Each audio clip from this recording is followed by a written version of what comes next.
Get out of here before the moon gets frisky! Wait, what's that?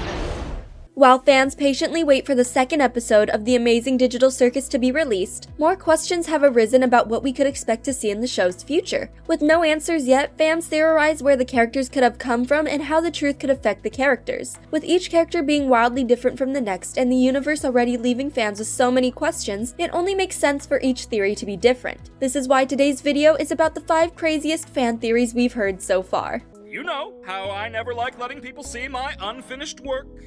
Especially if it leads you out into the void. Number 1.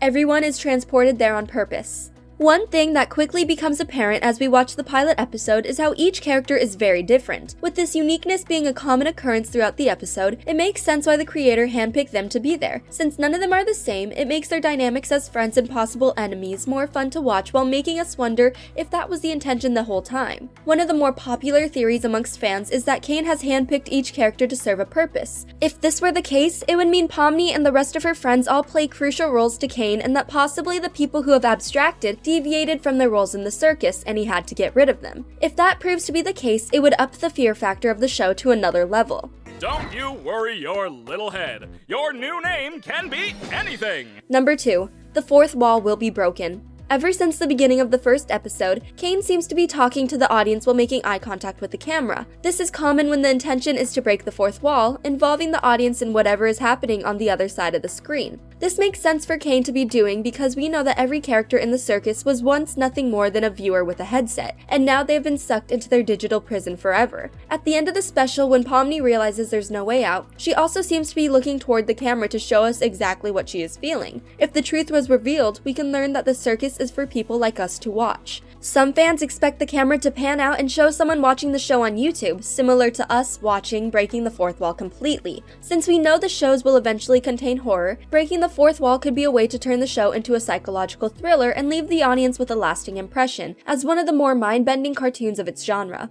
We can expect this to happen from what we have seen and the subtle ways Kane tries to scare people watching and the characters in his show. And I should just play along until I wake up, right? Number 3.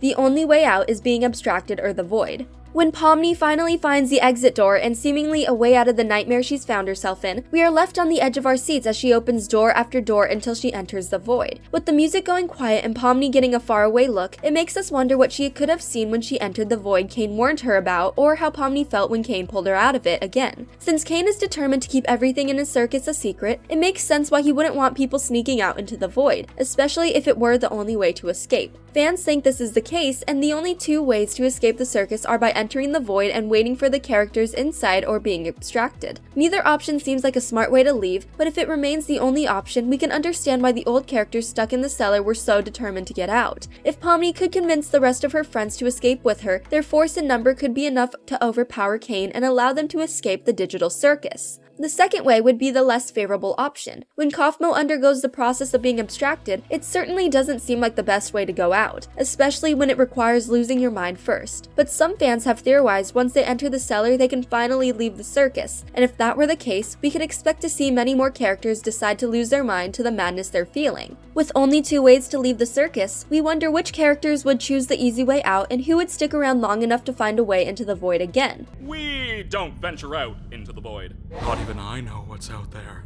Number 4. CNA is the program they are in and Kane is an AI that took over. One of the most popular fan theories is that the sign seen in the back rooms of the exit doors is the computer program they have all lost themselves in. This makes sense because of the office we see Pomni running through on her way out, and the computer scene at one of the desks is running. The second time we see this computer is when the episode ends, and it seems a possible way out, and the thing controlling everyone is trapped inside. If the circus were to be nothing more than a computer program, it would make sense why Kane has so much control over the characters and their digital world. If the original creators of the digital circus were the ones who made Kane, that also means they allowed him to take over everyone and design the circus in whatever way he saw fit. This makes sense because he interacts throughout the episode as if he runs everything, similar to having a moderator have complete control over the program it is running. When we see into the void, we can speculate that it was planned for the game to have multiple levels or to expand as the program did, but since Kane took over everything, everything, the creators weren't able to do this, leaving nothing but a void where the rest of the program should have been. Another reason this makes sense is because when Kane opens the cellar to shove Kaufmo inside, we see many other abstracted people inside. There isn't enough room for each of them to be a part of the circus, which is why people think those trapped inside are the ones who created the digital circus and the game they're all trying to play. They could also possibly be the employees assigned to work on the program and test it out, but now everyone who has ever interacted with the digital circus is trapped inside forever.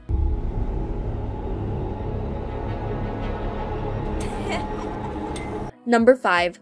Kinger helped make the program.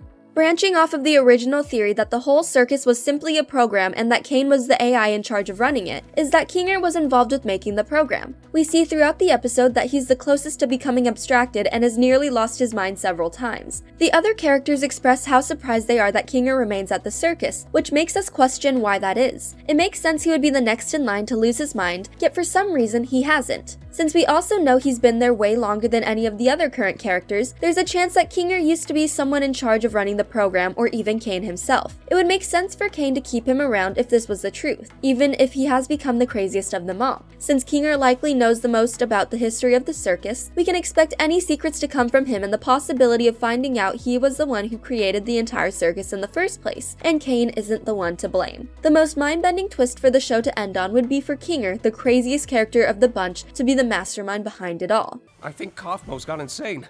Last time I spoke with him, he was rambling endlessly about some exit.